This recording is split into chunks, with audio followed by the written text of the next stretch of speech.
job utilities and applicant utilities, and kind of go over the ins and outs of those utilities. I'm sure most of you know how to use them and everything, but sometimes a little refresher is a good thing, and sometimes there might be something you weren't aware of that's capable with that particular tool. As always, please don't hesitate to ask questions or send a chat my way so that we can make sure that everybody understands what I'm talking about.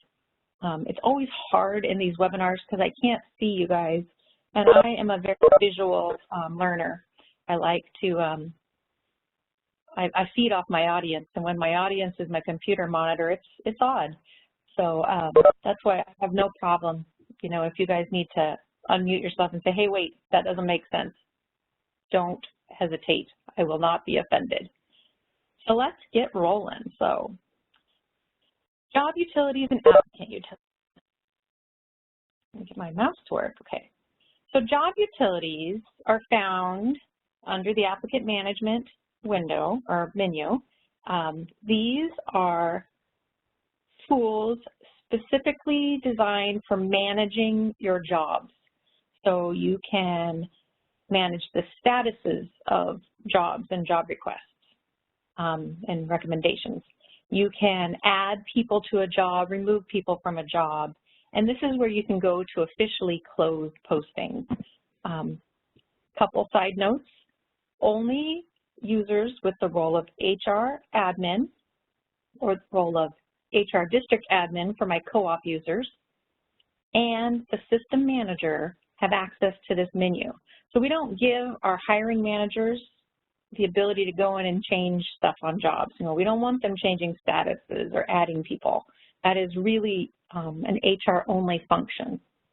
And that's why it's really important when we're setting up sites that we, know exactly who should have, that HR-type access and who should not.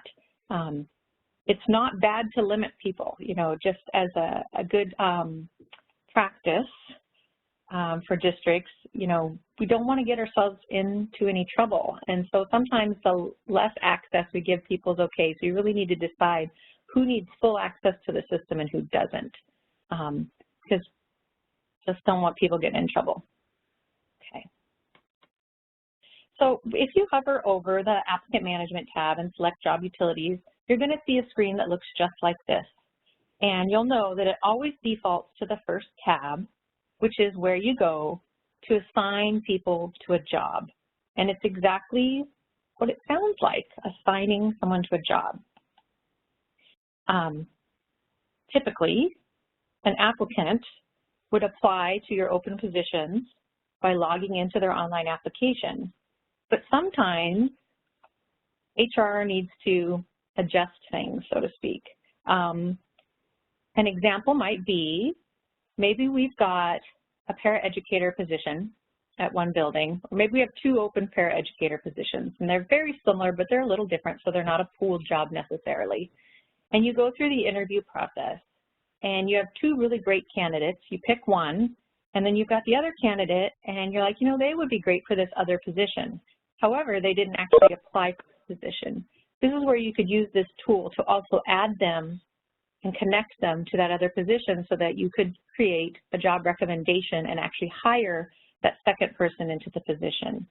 So it's just a way to attach someone to a position that they may not have actually applied for themselves. Does that make sense? I hope it does. Okay. All right. This tool is also used in reverse.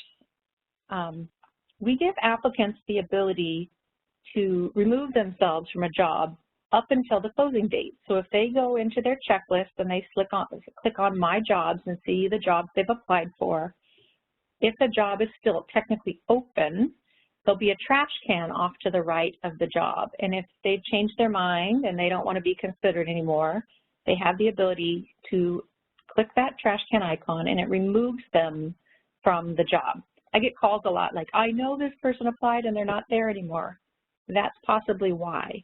We do keep track of anybody who's removed themselves from a job. There's data in the database.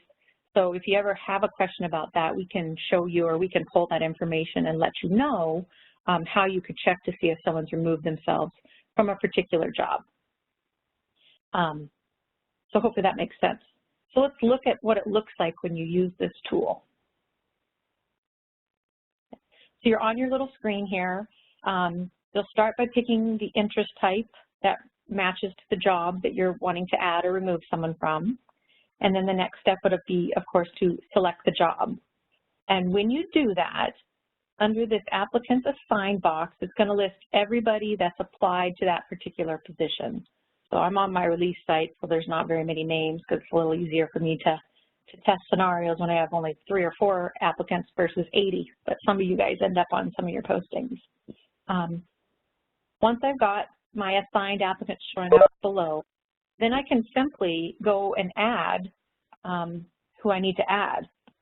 And I do that very similar to all the other places in the system by clicking on the first letter of their last name on the alphabet tool, and I can either scroll or start typing the name of the applicant until I find their name in this drop-down list. When I find the one I want, I simply just select them, and then they're going to show up down below in that applicant assigned box. As a side note, sometimes you'll come here and you'll be typing the applicant's name and they do not show up in this drop-down. Typically because you're trying to add them to a job that they have not selected the interest type. So unless they have the correlating interest type, they won't show up in that list. Otherwise, you would see every applicant under the sun. And the other reason is we need to make sure they have the interest type so they have the correct checklist. So if there's any special things that need to happen, so that's the why. The other reason you might not see someone on this list is their account has been archived. So if that's the case, you would need to unarchive them by either shadowing them or unarchiving them under applicant search when you do the include archive. And we've talked about that in the past. But the easiest way I find to get so I can unarchive someone is just to go shadow them on the online application and then they're visible again. Okay, so that's how we add someone. You also have the ability to remove someone. So say the job closed yesterday and someone calls up and says, I need to remove myself from this job because I was hired somewhere else. You could come to this exact same tool, find the job that you're looking for, and you'll have your list of everybody who's applied, and you would just click on the name of the person you want to remove, and when you click on their name, it disappears. They'll be removed from the job. The database will be updated that they had applied, but they were removed so that you have that data if there's ever any question down the line. So it's pretty simple. Add, remove, kind of goes back and forth. If you make a mistake, you can go put someone back. So hopefully that makes sense. The next tool related with job utilities is the close job tool. And it's simply what it says. It's a tool used to close your open positions. So when you click on this tab, you'll get a screen of any job that is technically still open. Let me go to the next slide. So if you have a job that has a close date, once that close date passes, it drops off from the website. So applicants won't be able to see it to apply for it under the job openings tab. However, in all technicality, that job is still open until the status is updated. So HR goes in and it closes the job, so to speak. So HR would go into this utility and they would close those jobs. And a couple of things happens when they go in and actually use this utility. One, the status will change from open to closed or from open until to closed. And then the date that that action happens will get added to the database and it will show up on the position summary report. And for some people that's important, some people it isn't. So if you're one of those that's important, we can talk about that and I can show you how to use that data. So the tool is really simple and hopefully pretty self-explanatory. You're just going to go and you're going to click and check or select, whatever word you like, the jobs that need to be closed.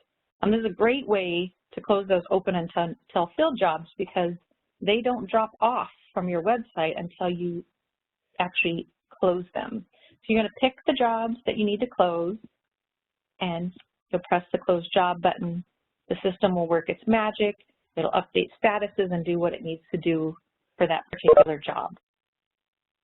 You'll notice, just like throughout the system, you have the ability to search for jobs under their name, by their position name. And remember those little funnel filters, those are really handy, so you don't have to know the exact name. You can search for portion, like contains. You can change your filter to contains, and maybe you just want to worry about teaching positions. So if the word teacher is in that title, you could search and find all your teaching position jobs and close the ones that need to be closed. You also have the ability to search by location, and you can search by the date that if it was an open job that it closed. Or you can simply click on any of these headers and it'll alphabetize or sort A to Z or from highest to lowest, depending on what your field data contains. So that's how we close a job. The next utility or tool is the third tab, and that is where we go to change the status of a job request. So when you click on that tab, you'll get a screen that looks like this. Let me get my mouse to work again. This utility does exactly like it sounds. You use it to change the status of the job. You can also use this utility to close jobs, just like we did in the previous utility. But it's also, to change it to any status. Some people might change their job to give so if applicants go into their checklist and they select on My Jobs and see the jobs that they've applied for, it always shows the current status of a job. And some districts are really good about monitoring the status to try to give the applicant more information so they're not pestering them. And so we do have a status of closed, but we also have a couple other statuses like closed for screening or closed for interviews. So, if that would be helpful, you could go in and update the status to one of those so that the applicant can see that when they log in. And some of the statuses actually email out. I can't remember exactly which ones, but when you select for specific statuses, it sends out notifications to the applicants that have applied just to kind of keep them in the loop of what's going on. An example I put on my slide is, so you post a position and you just really didn't get the right applicants. You didn't get the right pool, so you want to extend that window a little longer. So the job is closed, so you could use this status to reopen that job, and you could change your close date and extend it out a little longer in hopes of maybe attracting some additional, maybe better qualified applicants for that position. So that's an example of why you might need to use job status. It also gets used frequently for districts that have routers, like, maybe we forgot to update the routers or something and we need to set it back, kind of clean things up and then go forward again. So that's how you might use the job status tool, change job status tool. Just like the other tabs within this utility, we always start by selecting our interest type, and then we have to find the job in the drop-down menu. And that can be a little daunting because I can't remember if it goes by year and then ID number, but sometimes we think the ID number should be in sequence, but if they're in multiple years, like one's a 2017, one's a 2018, they can get a little out of order. So if you need help finding one, lean on support, we'll help you with that. After you find the job you want to update and change the status of, you're going to pick the status you want to change it to. When you select it, your screen will flash and the status will be updated. So if you do it back up to job request, you'll see the new status selected as the status associated with that job. Okay. We also give you the ability to change the status of a recommendation. Works just like job or change job status. The screen, when you open it and go to this tab, looks very, very similar to the previous screen. An example of why you might want to use this. So you go in, you complete a job recommendation, you offer it to the applicant. They say no thanks. You could, in theory, go and change the status back to recommend pending and pick someone else if you wanted. I think the better option in this example would be to cancel that original recommendation so you can put notes in it and say, you know, why they may be denied, you know, or turn down the position. And then by having one with a canceled, the system knows that you didn't fill it, so you can go in and add another recommendation. That's another topic for another day. Okay. So just like the previous slide or utility, we're going to pick our interest type first. Then we're going to find the job that we need to update and change the recommendation status for. And then we select the status. When you're working in the change recommendation status, a couple things to remember. You'll notice that I'm scrolled all the way to the bottom of this drop-down menu. It shows all statuses, including the job request status. So you've got to be careful that if you're just changing from maybe recommend approve back to pending, that you select recommend pending and not request pending. Because if you select request pending, your job recommendation is actually going to disappear entirely from the job recommendation screen, because that screen only shows statuses from pending down. So we do get calls about that because I don't know why it defaults to those first things. That's a question. I'm sure there's a very logical reason. I'm just not in the loop as to why. So just be aware that you've got to make sure you're picking the right status when you're on this particular utility. Okay. So that's job utilities. Any questions? You know, feel free to put a chat up if you have one for me. I'll read the question to the group, or, you know, just ask the question.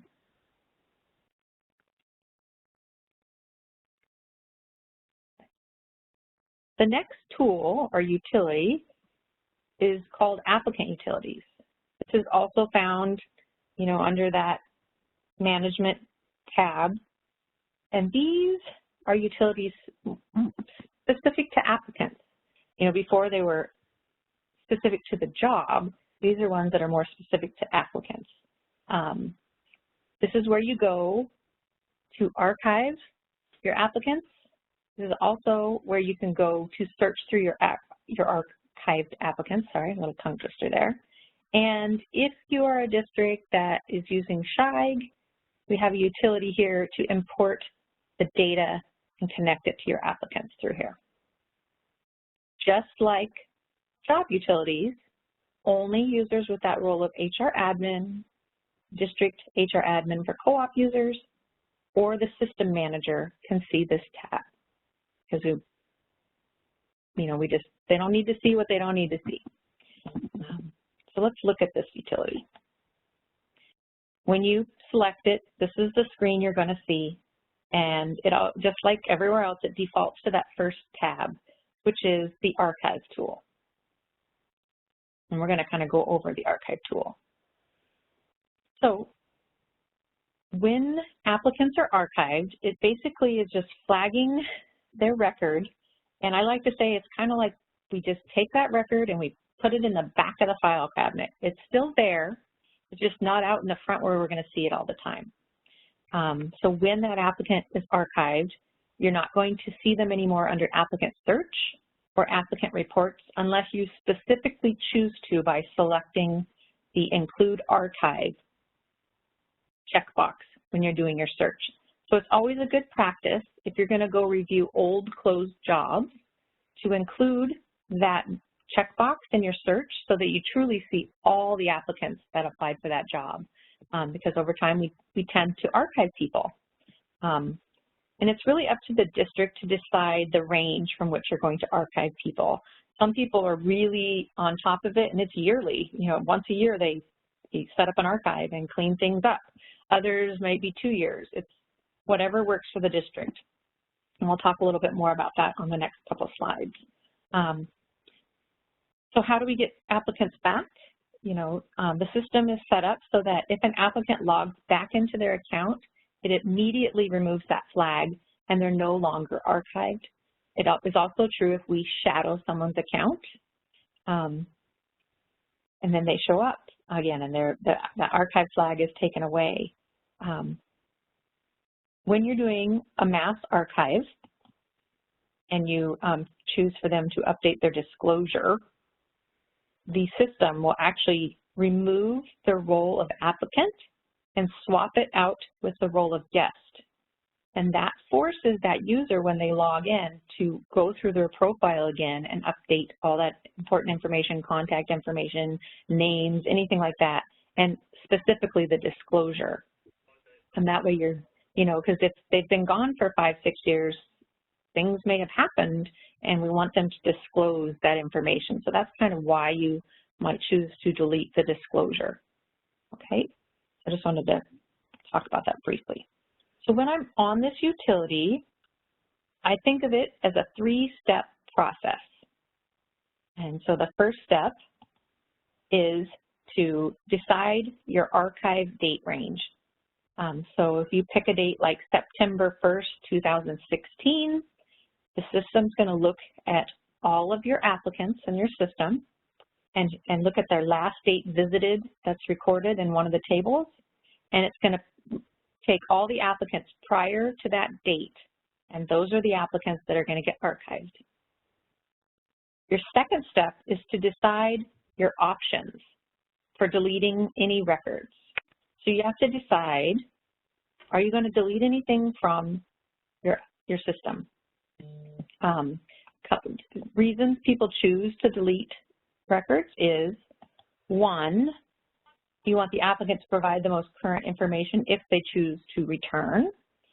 2, to maybe lower the amount of storage the documents are consuming on the server. 3, let's talk about those documents. Sorry, I forgot I had this slide in here. The different documents that you can choose to delete. 1 is you can choose it to wipe out any uploaded documents, so transcripts, resumes, whatever. I say tread lightly on this because we do have some hiring laws and timelines we have to adhere to. So you have to really ask yourself, am I doing the, is this fit within those, those guidelines of what we need to keep, what we don't need to keep? And some people like that history. So this is really up to the district. We, let you guys choose this. You also have the option of deleting anything that was uploaded from the management side. So if you had any notes, telephone reference checks, anything that you are specifically adding to your applicant's accounts, you can choose to delete that or not. Addendums.